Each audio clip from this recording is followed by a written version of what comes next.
आज मंत्रिपरिषद में 24 एजेंडों पर निर्णय हुआ, 24। सर्वप्रथम जो निर्णय हुआ है ये सीतामढ़ी जिले में मां सीता की जन्मस्थली पुनौरा धाम का श्री राम जन्मभूमि तीर्थ क्षेत्र अयोध्या के अनुरूप विकास किए जाने हेतु तैयार वृहद योजना की स्वीकृति आज मंत्रिपरिषद ने दी है। इसकी कुल लागत जो है 882 करोड़ 87 लाख है।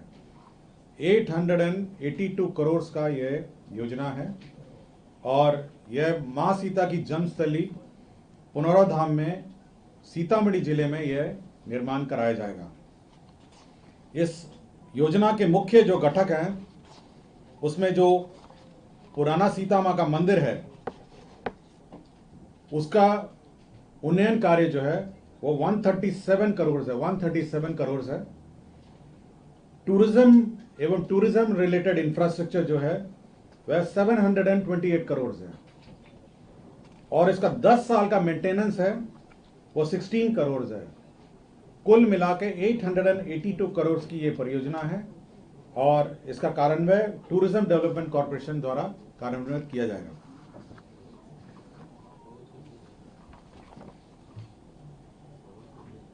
श्रम संसाधन विभाग का एक प्रस्ताव था जिसके तहत एक नई योजना की स्वीकृति दी गई है जिसका नाम है मुख्यमंत्री प्रतिज्ञा योजना। इस योजना के तहत जो हमारे विभिन्न स्टूडेंट्स हैं, विभिन्न जो पास आउट हैं, जो 12th पास हैं या ITI के पास आउट हैं, स्नातक है, इन सभी को इंटर्नशिप की राशि मिलेगी। जो पास आउट होने के बाद जो विभिन्न कंपनियों में ये काम करेंगे, ट्रेनिंग लेंगे, प्रशिक्षण लेंगे, इनको इंटर्नशिप की राशि दी जाएगी या 3 महीने से लेकर 12 महीने तक यह राशि दी जाएगी। 3 मंथ से लेकर 12 मंथ तक इंटर्नशिप की राशि दी जाएगी। जो कौशल विकास कार्यक्रम के अंतर्गत जो 12th पास हैं उनको इंटर्नशिप के रूप में 4000 रुपये दिया जाएगा। ITI पास, डिप्लोमा पास को 5000, स्नातक एवं स्नातकोत्तर का मासिक इंटर्नशिप 6000। अपने गृह जिला के अतिरिक्त किसी भी जिले में कार्य करने हेतु तो आजीविका सहयोग हेतु मासिक राशि 2000 या अतिरिक्त 3 महीने तक का मिलेगा और राज्य से बाहर इंटर्नशिप हेतु 5000 प्रति माह अतिरिक्त राशि प्रदान की जाएगी। तो ये सभी जो लाभुक हैं ये DBT के माध्यम से भुगतान होगा। इसके लिए कमेटी बनाई गई है। ये विकास आयुक्त की अध्यक्षता में एक कमेटी टास्क फोर्स गठन किया गया है जिसमें उद्योग के प्रतिनिधि भी हैं, CII, FICCI, BIA सब हैं और ये इंटर्नशिप की राशि जो है ये हमारे जो इंटर्न्स हैं उनको उनके खाते में सीधी दी जाएगी। कला एवं संस्कृति विभाग की एक नई योजना है जिसके तहत बिहार राज्य के वरिष्ठ आर्थिक रूप से विपन्न कलाकारों को मासिक पेंशन की योजना अब यह योजना स्वीकृत की गई है। इसके तहत वर्ष 2025-26 में 1 करोड़ रुपए का प्रावधान किया गया है। इसके तहत जो है ये वरिष्ठ कलाकारों को गरिमामयी जीवन जीने का अधिकार है और अपने जीवन का अधिकांश समय कला संस्कृति की सेवा में समर्पित ये लोग कर चुके हैं। अतः ये सरकार ने यह निर्णय लिया है इन सभी उत्कृष्ट कलाकारों को 3000 रुपये मासिक पेंशन की राशि यह दी जाएगी। इसके लिए कुछ गाइडलाइंस भी है। आयु सीमा कलाकार की युवा कम से कम 50 वर्ष या उससे अधिक होनी चाहिए। इनका आय का भी, इनकम का भी इनका लिमिट है कि 1,20,000 से अधिक नहीं होना चाहिए और अनुभव जिला, राज्य स्तर पर पारंपरिक, शास्त्रीय, चाक्षुष एवं प्रदर्श कला क्षेत्र में न्यूनतम 10 वर्ष का सक्रिय योगदान होगा। तो ये कलाकारों के लिए बहुत महत्वपूर्ण आज योजना स्वीकृत की गई। कला संस्कृति विभाग का एक और आज नई योजना का इसमें स्वीकृत हुआ है। इसमें जो हमारे दुर्लभ कला हैं, समृद्ध संस्कृति विरासत, दुर्लभ एवं विलुप्त प्राय कला को संरक्षित करने का भी राज्य सरकार ने लिया है, जिसमें विलुप्त प्राय लोक गाथाएं हैं, विलुप्त प्राय लोक नाट्य हैं, विलुप्त प्राय लोक नृत्य हैं, विलुप्त प्राय लोक संगीत हैं और विलुप्त लोक प्राय वाद्य यंत्र हैं। तो सभी प्रकार के जो ये हैं हमारे जो विलुप्त प्राय कलाएं हैं उसको संरक्षित करने के लिए 2 वर्षों का इन लोगों ने प्रशिक्षण कार्यक्रम भी रखा है और इसके तहत 1,11,60,000 रुपये इसके तहत व्यय होंगे। इसमें शास्त्रीय कला भी है और विलुप्त प्राय चित्रकला भी है। और इसमें गुरु को प्रोत्साहन राशि है 15,000, संगीतकार को है प्रोत्साहन राशि 7,500 और शिष्यों को प्रोत्साहन है 3,000 रुपये। तो जो भी हमारे विलुप्त प्राय हमारे जो कलाएं हैं उसको संरक्षित करने के लिए राज्य सरकार ने निर्णय लिया है और इसके लिए नई योजना स्वीकृत की गई है। नगर विकास विभाग ने हमारे जो इंडस्ट्रियल एरिया में जो निर्माण कार्य हैं उसके लिए बिल्डिंग बाय लॉ में छूट दी है और रिलैक्सेशन दिया है। इसके तहत जो सेटबैक है बिल्डिंग का, इंडस्ट्रियल एरिया का बिल्डिंग का सेटबैक है, उसमें परिवर्तन किया गया है और एफएआर में भी इसमें परिवर्तन किया गया। पहले एफएआर बहुत सीमित था, एफएआर को संशोधित करते हुए एफआर को बढ़ाया गया है और सेटबैक में भी परिवर्तन किया गया है। इसमें एफआर में बहुत बड़ी राहत दी गई है। अभी एफआर में 3.5 for municipal and development area है और 5 for CBD and TOD area है। तो एफआर में बहुत रियायत दी गई है और सेटबैक में भी ये मिनिमम सेटबैक फ्रंट है और साइड सेटबैक में भी रियायत दी गई है। पंचायती राज विभाग का आपको याद होगा कि राज्य सरकार ने एक घोषणा की थी, माननीय मुख्यमंत्री जी ने घोषणा की थी, जिसके तहत राज्य स्तरीय पंचायती राज संस्थाओं में ग्राम कचहरी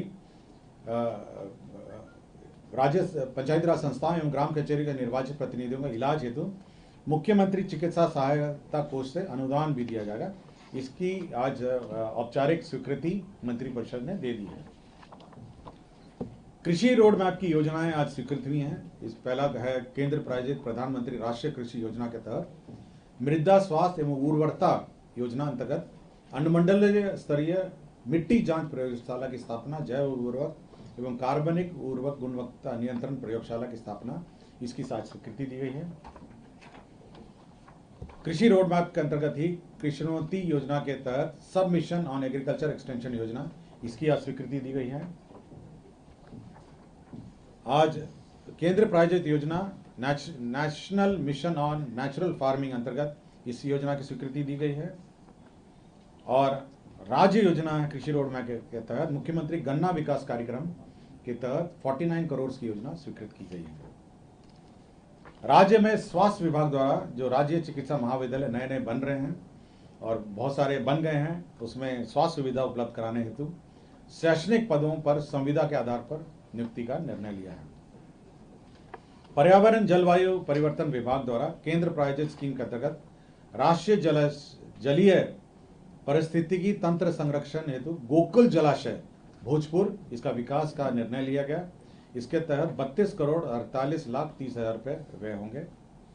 ग्रामीण कार्य की एक योजना है सुलभ संपर्कता, जिसके तहत मोतिहारी जिला अंतर्गत गमरिया चौक रक्सौल NH-28A से गमरिया चौक आदापुर तक का पथ, जिसकी कुल लंबाई 12.8 किलोमीटर है, के पथ का आरेखन चेनेस 4 किलोमीटर पर अवश्य 77.48 मीटर लंबाई एवं चेनेस 10.270 किलोमीटर पर अवस्थित 58.120 मीटर लंबाई का उच्च स्तरीय पुल का निर्माण का निर्णय लिया गया। जल संसाधन विभाग द्वारा सिंचाई प्रमंडल जहानाबाद अंतर्गत जहानाबाद जिले के पुनहदा पंचायत में विभिन्न गांवों में सिंचाई योजना का पुनर्स्थापन एवं संपोषण कार्य यह स्वीकृत किया गया। इसके तहत 42 करोड़ 98 लाख व्यय होंगे।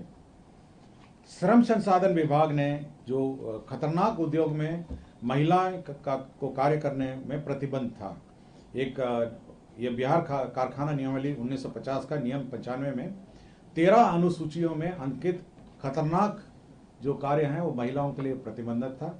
इस प्रतिबंध को अब हटा लिया गया है। इसमें केवल गर्भवती एवं दुग्धपान कराने वाली माताओं का नियोजन प्रतिबंधित रहेगा। अन्य सभी महिलाओं को इस उद्योग में कार्य करने का अब अवसर होगा। इससे महिलाओं को रोजगार के और अवसर बढ़ेंगे। राज्य के विभिन्न सेवाओं संवर्ग में प्रोन्नति के लिए वेतन स्तर के आधार पर निर्धारित न्यूनतम कालावधि इसमें शांत किया गया है।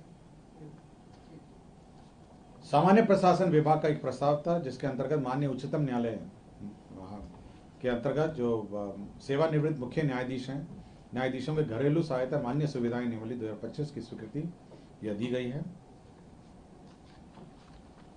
निर्वाचन विभाग ने आगामी विधानसभा के चुनाव में मतपत्रों का जो प्रिंटिंग है वे मिसेस सरस्वती प्रेस कोलकाता में करने का निर्णय लिया है। मंत्रिपरिषद ने संसदीय कार्य विभाग में जो विधानसभा के सभा सचिवालय में जो डायरेक्टर हैं राजीव कुमार निदेशक हैं, उनका नियोजन अवधि समाप्त हो रहा था, उसे 1 वर्ष और बढ़ाया है। गृह विभाग का श्री रमाकांत प्रसाद सेवानिवृत्त अपर पुलिस अधीक्षक विशेष कार्य बल बिहार पटना, इनका भी कार्य अवधि 1 साल बढ़ाया है। जमीन स्थानांतरण के अररिया जिला अंतर्गत अंचल अररिया, मौजा, रामपुर, कोदरकट्टी में राजकीय चिकित्सा महाविद्यालय में अस्पताल बनाने का निर्णय लिया गया है।